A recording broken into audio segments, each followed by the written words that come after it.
પછી જે દિવસે 20 તારીખે મારા અહીંયા ફાર્મ ઉપર કૌટુંબિક ગામનો જમણવાર ચાલતો હતો એ વખતે દેવાયતભાઈ 8:30 આજુબાજુ મારા ફાર્મમાં પધાર્યા બિરજુ બારોટ સાથે. અહીંયા આ જ જગ્યા પર ભોજન કર્યું, મારા પરિવારના મુલાકાત કરાવી, ઘણી બધી નાની મોટી વાતો કરી, સરસ મજાની વાતચીત કરી.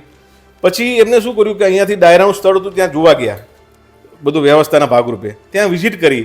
હવે સીધી વસ્તુ છે કે મારા ગામમાં 1000 માણસનું 1500 માણસનું જમણવાર હોય તો ડાયરાનો સમય 10 વાગ્યા પહેલાં અશક્ય વસ્તુ છે કે પબ્લિક ભેગી થાય. એટલે એને એવું થયું કે આ બધું ખાલી છે, મને ટાઈમ લાગશે. ઓફિશિયલ ટાઈમમાં જે બેનરમાં છાપાય એગ્રી છું, 100% કરાવી લેવાનો છે. જે વાત કરશું એ પુરાવા સાથેની વાત કરશું, કોઈ વાત ઉપજાવેલી વાત નહીં હોય. કારણ કે મેં આખો કાર્ય પિતૃ સમર્પિત માટે કર્યો છે. મારે કોઈ ખોટી વાહવાહી કે સન્માન મેળવવા કામ નથી કર્યું. આ તો મેં સારું કામ કરીને પંક કહી ગયો, મારો પ્રોગ્રામ એને આખો બગાડ નાખ્યો. સમજો તમે, હું એને ભાઈ તરીકે માનું છું, આજ બી માનું છું.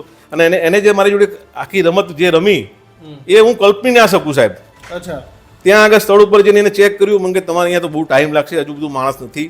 તો કે મારે ત્યાં હાજરી આપવા જવાનું છે. મેં કહ્યું ભાઈ તમે જઈને આટલું દૂર છે, પાછા ના આવી શકો. મને કે તમે શું વાત કરો છો, મને ડિફેન્ડર લેવા આવશે. હું ડિફેન્ડરમાં 150 જઈને 150 પાછો આવું. મેં કહ્યું ભાઈ અઘરું કામ છે, હું ડટકી પડીશ. 100 કિલોમીટર, 125 કિલોમીટર. અરે મને કે તમે છોડી દો, અમારો તો રાત દિવસનો ધંધો છે કે આ ગયા ને આ અમે રાતે જઈએ છીએ કે અમારે 150 થી નીચે હું ગાડી ના હલાવું કે મેં સ્પેશિયલ ડિફેન્ડર મંગાવી છે કે. હા, એટલો મને કોન્ફિડન્સ કે મેં કહ્યું જો ભાઈ આબરૂ, મને કે તમે આબરૂ શબ્દ ના વાપરો, તમને હું ભાઈ માનું છું. તમારી આબરૂ મારી આબરૂ જુદી છે. કારણ કે મારા અગાઉના પ્રોગ્રામમાં મારા પિતાશ્રી જ્યારે ધામમાં ગયા ને ત્યારે મને મળવા આવ્યા હતા, મારા ભત્રીજાના લગ્નમાં આવ્યા હતા. મને એટલો બધો કોન્ફિડન્સ કે જો મારા નાના પ્રોગ્રામમાં આવતા હોય તો એને હું ડાયરો આખો આવડો મોટો આપું છું તો મેં સપને ના વિચાર્યું હોય કે મારી જોડે આવી ડબલ ગેમ કરશે, એવી મને શંકા ના હોય. એવું કે મેં કોઈ પેમેન્ટ લીધું નથી. હવે પેમેન્ટ ના લીધું હોય તો આવડું મોટું આયોજન કર્યું હોય, બિરજુ બારોટ છે, નાનું મોટું સ્ટેજ બનાવ્યું છે, અશોક સાઉન્ડ જે બોલાવ્યું હતું એ સાહેબ એમને એમ થાય?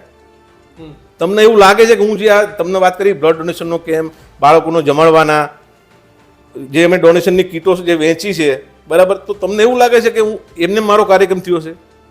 સાહેબ એને જવું હતું ને, એને કીધું ડાયરા પહેલાં મને મારું પેમેન્ટ કરી દો, મારા બધાને કરવાનું છે. મેં 8 લાખ રૂપિયા પેમેન્ટ કર્યું છે એને. હા,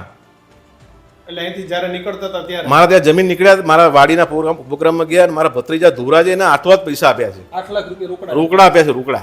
તમારો કાર્યક્રમ તો નથી થયો. એટલે આપણે એ વખતે એવી ખ્યાલ નથી ને કે આ નહીં જ આવે એમ. એવું તો 12 વાગે ફરી આવશે. અરે 12 વાગ્યા સુધી તો બિરજુએ જયારે ચાલુ કર્યું